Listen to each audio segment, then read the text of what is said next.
Hi everyone, எல்லோரும் எப்படி இருக்கீங்க? எல்லோரும் கண்டிப்பாக சேஃபாக இருப்பீங்கன்னு நினைக்கிறேன். நம்ம இன்றைக்கி ஒரு சூப்பரான ரெசிபியை நம்ம சேனலில் பார்க்க போகிறோம். என்னுடைய ரொம்ப ஃபேவரட், என்னோடது மட்டும் இல்லை, எங்கள் வீட்டில் எல்லாருக்கும் ரொம்ப பிடிச்ச ஒரு ரெசிபின்னு சொல்லலாம். ஒரு ரெஸ்டாரண்ட் ஸ்டைல் ரெசிபி வந்து நாம் இன்றைக்கி பார்க்க போகிறோம். நம்ம பார்க்க போகிற ரெசிபி வந்து ஒரு ரொம்ப ஒரு குட் ஸ்டார்டர்னு சொல்லலாம். ரொம்ப நல்ல சூப்பரான ஒரு ஸ்டார்டர். கண்டிப்பாக உங்கள் எல்லாருக்குமே இந்த ரெசிபி பிடிச்சிருக்குன்னு நான் நம்புகிறேன். என்னுடைய வீடியோஸ்க்கு எல்லாம் வந்து நிறைய பேரோட சப்போர்ட் வந்து இப்போ எனக்கு கிடச்சிட்ருக்கு. I feel very happy and I like to thank you all. எல்லாருக்குமே ரொம்ப தேங்க்யூ. நான் ஒரு நாள் வீடியோ போடலன்னா கூட ஏன் போடலன்னு கேட்குற அளவுக்கு என்னை கொண்டு வந்துட்டீங்க. ரொம்ப தேங்க்யூ. எல்லா கிரெடிட்ஸுமே என்னுடைய வியூவர்ஸான உங்களுக்கு தான் வரும். மேலும் என்னை சப்போர்ட் பண்ணிகிட்டே இருங்க. இன்னும் நல்ல ரெசிபீஸை நான் உங்ககிட்ட கொண்டு வந்து கண்டிப்பாக சேர்த்துக்கிட்டே இருப்பேன்.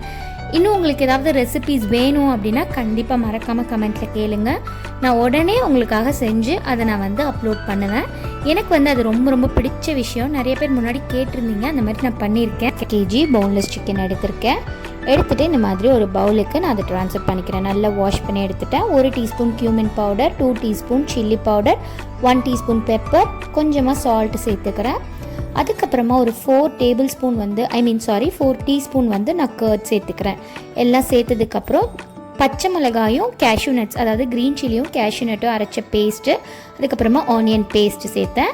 இப்போ வந்து நான் ஃப்ரெஷ் க்ரீம் வந்து ஆட் பண்ணிக்கிறேன். ஒரு 1/2 கப் ஃப்ரெஷ் க்ரீம் ஆட் பண்ணி நம்ம வந்து இது எல்லாத்தையும் நல்லா மிக்ஸ் பண்ணி நம்ம வந்து மேரினேட் பண்ண போகிறோம். மேக்ஸிமம் 6 hours மேரினேட் பண்ணிங்கன்னா நல்ல சூப்பரான சாஃப்டான ஜூஸி சிக்கனை நம்மளுக்கு கிடைக்கும். இது என்ன ரெசிபின்னு உங்களுக்கு தெரிஞ்சதுன்னா மறக்காமல் நீங்கள் கமெண்ட்டில் சொல்லுங்கள். நான் கடைசியாக தான் அது என்னன்றதை நான் உங்களுக்கு சொல்லுவேன். எனக்கு அது கொஞ்சம் இன்ட்ரெஸ்டிங்காக இருக்குது. இப்போ நம்மளுடைய சிக்கன் வந்து நல்லா மேரினேட் ஆகிட்டுருக்கு பாருங்கள். 6 hours அதை டிஸ்டர்பே பண்ணாதீங்க, ஃப்ரீசரில் தூக்கி போட்டுருங்க. அப்போ தான் நம்மளுக்கு சூப்பராக கிடைக்கும். இப்போ ஆஃப்டர் 6 hours அப்புறம் நம்மளுடைய சிக்கனை வெளியில் எடுத்தாச்சு. இப்போ வந்து ஒரு பேனை ஹீட் பண்ண போகிறேன். நான் ஒரு grill பேனை ஹீட் பண்ண போகிறேன். ஹீட் பண்ணிவிட்டு இந்த மாதிரி நான் வந்து வச்சு நல்லா ஹீட் பண்ணிக்கிறேன். இப்போ வந்து ஆயில் சேர்த்துக்க போகிறோம். கொஞ்சமாக ஆயில் சேர்த்தா போதும், நிறைய சேர்க்கணுன்றது இல்லை. ஆயில் நல்லா ஹீட் ஆனதுக்கப்புறம் நம்ம மேரினேட் பண்ணி வச்சுருக்கோம் இல்லையா சிக்கனை, அந்த சிக்கனை எடுத்து நீங்கள் வந்து அந்த பேனில் சேர்த்துக்கோங்க. அதுக்கப்புறமா என்ன செய்யணும் அப்படின்னா, நம்மளுடைய மசாலாஸ் அதில் நம்ம ரெடி பண்ணி வச்சுருந்தோம் இல்லையா, அந்த கிரேவியை வந்து அது மேலே ஊற்றுங்க. அந்த மசாலா கிரேவியை அதில் ஊற்றுங்க. அந்த சிக்கனோட அந்த கிரேவியும் சேர்த்து நல்லா பிளெண்டப் ஆகணும். நல்லா வந்து அதை குக் பண்ண விடுங்க. நல்லா சாஃப்டாக ஜூஸியாக அது குக் ஆகணும். சிக்கன் வந்து நல்லா இந்த ரெசிபியில் என்னென்னா, சிக்கன் வந்து கொஞ்சம் நம்மளை ஏமாற்றும். குக் ஆன மாதிரியே தெரியும், பட் ஆனால் உள்ளுக்குள்ளே குக் ஆகிருக்காது. நீங்கள் வந்து அதை கரெக்டாக செக் பண்ணணும். நல்லா திருப்பி விடுங்க. அந்த கிரேவியோட நல்லா மிக்ஸ் பண்ணி விடுங்க. இப்போ நம்மளுடைய சிக்கன் வந்து ஆல்மோஸ்ட் குக் ஆகிடுச்சு. எப்படி கலர் சேஞ்ச் ஆகிருக்கு பாருங்கள். அந்த கிரேவி எல்லாம் நல்லா அந்த சிக்கனோட பிளெண்ட் ஆகிடுச்சு.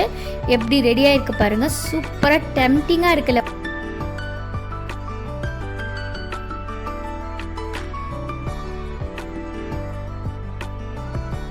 இப்போ நான் ஒரு நைஃபை வச்சு செக் பண்ணி பார்க்க போகிறேன் சிக்கன் குக்காக இருக்கான்னு. நான் நல்லா வந்து செக் பண்ணிவிட்டேன். நல்லா குத்துனோடனே சிக்கன் வந்து நல்லா பெரியுது. ஸோ நம்மளோட சிக்கன் குக் ஆகிடுச்சு. இந்த டைமில் வந்து நம்ம சிக்கனை அப்படியே தனியாக எடுத்து வச்சிடலாம். அப்படியே எடுத்து வச்சுக்கோங்க. அடுத்த ஸ்டெப் என்ன அப்படின்னா, ஒரு பேனில் கொஞ்சமாக ஆயில் ஹீட் பண்ணிக்கோங்க. ஒரு 2 டீஸ்பூன் போதும்னு நினைக்கிறேன். அந்தளவுக்கு ஆயிலை வந்து நல்லா ஹீட் பண்ணிக்கோங்க.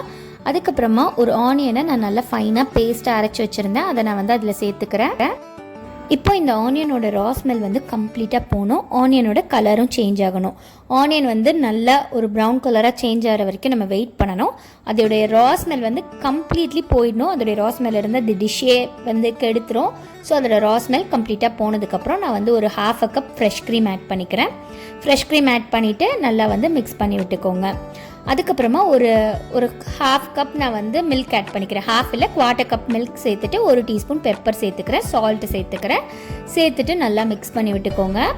இப்போ வந்து நல்லா மிக்ஸ் பண்ணியாச்சு பாருங்கள். இந்த மாதிரி க்ரீம் நல்லா கொதிச்சிட்ருக்கு. நெக்ஸ்ட் ஸ்டெப் என்ன அப்படின்னா, நான் கொஞ்சமாக oregano எடுத்து இந்த மாதிரி போட்டுக்கிறேன். இது ஆப்ஷனல் தான், வேணும்னா சேர்த்துக்கோங்க, இல்லைனா விட்டுருங்க.